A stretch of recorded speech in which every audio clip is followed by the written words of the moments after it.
Kanye is one of the most interesting humans to ever live. Maybe. Is that a hot take?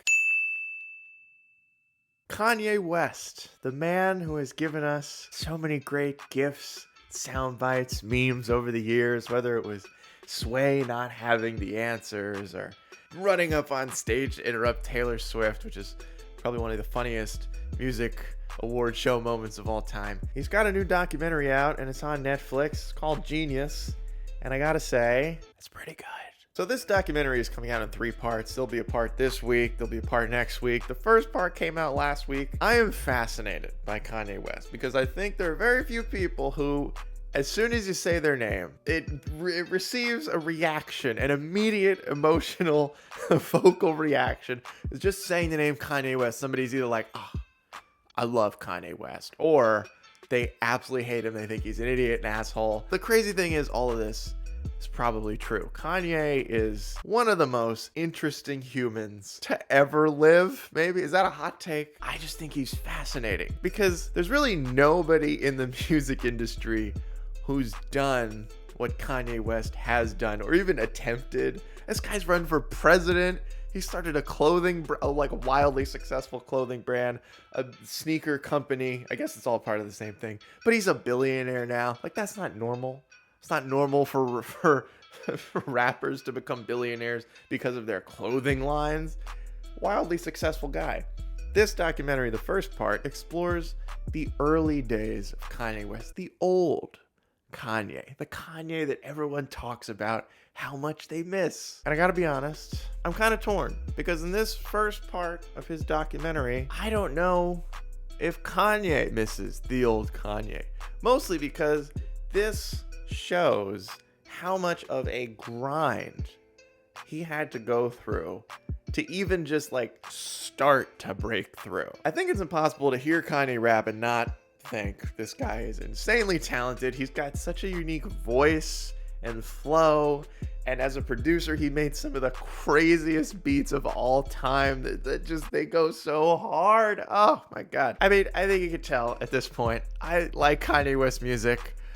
I also own a lot of Kanye sneakers, but I also, like a lot of people, probably didn't know what he went through earlier on in his career. I knew he was a producer, and I knew eventually he broke through, but all the stuff in between, I had no idea. He moved to New York City for a while. No clue that Kanye West lived in New York City and that was one of his goals. This documentary explores a lot of that part of his life, which I found fascinating. One of the most interesting parts of this first documentary is when Kanye goes to Roc Nation Records because he is attempting to get signed, and he's literally carrying his a bunch of CDs that he brought with him, and he's in one of the offices of Jay-Z's receptionist, talent scout, and he's playing her one of his songs, rapping along to it, and meanwhile there's people opening the door to the office hey, what do you want for lunch?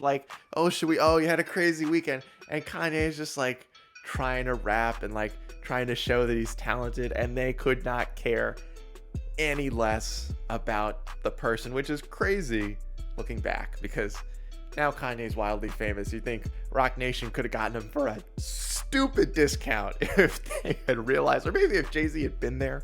I don't know where the hell Jay-Z was during this time, but that was his company. He didn't even show up for Kanye. This guy's rapping his heart out, and he's so good. And it's so demoralizing because he leaves the office and he's just sad.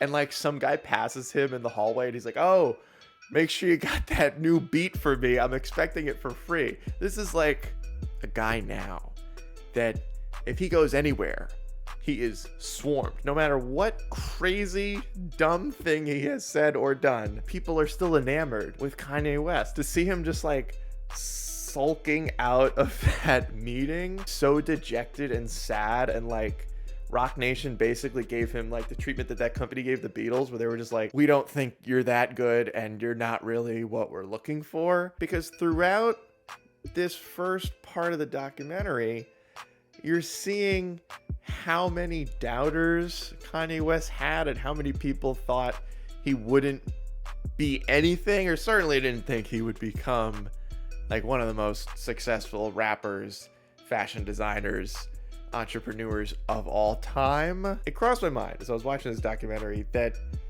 Kanye's said a lot of dumb stuff, but he's never actually gotten like in trouble for being a real like shit person. Like he's never beaten up his girlfriend or wife.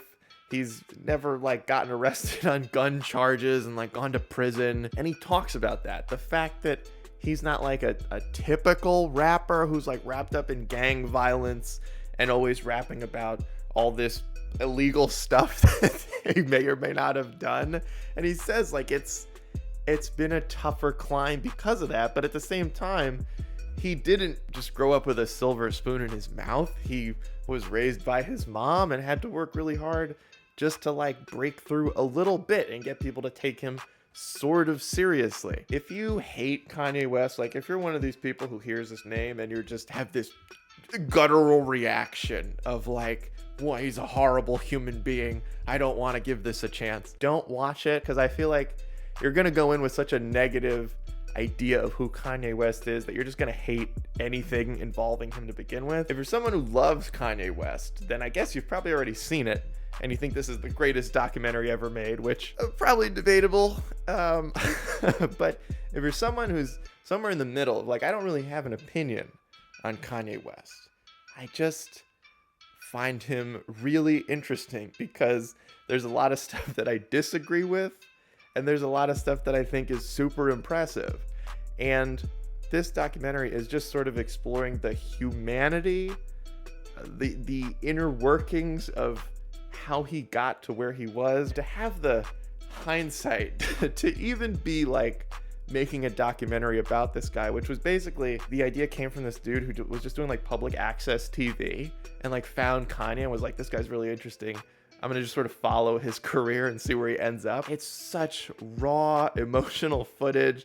There are so many great moments just in this first part alone. I think that this documentary is one of those moments where we're given an inside look to someone who has a very chaotic public image. And this is a less chaotic, more grounded, down-to-earth version of Kanye, which seems to be who he is or who he was back when this was all first happening. And I'm interested to see sort of how he became who he is today, because I'm sure there's a certain part of it that's showmanship, that's sort of playing it up. And there's a part of him that has genuinely changed from the person he used to be. But seeing where he came from, I can understand why Kanye does not miss the old Kanye.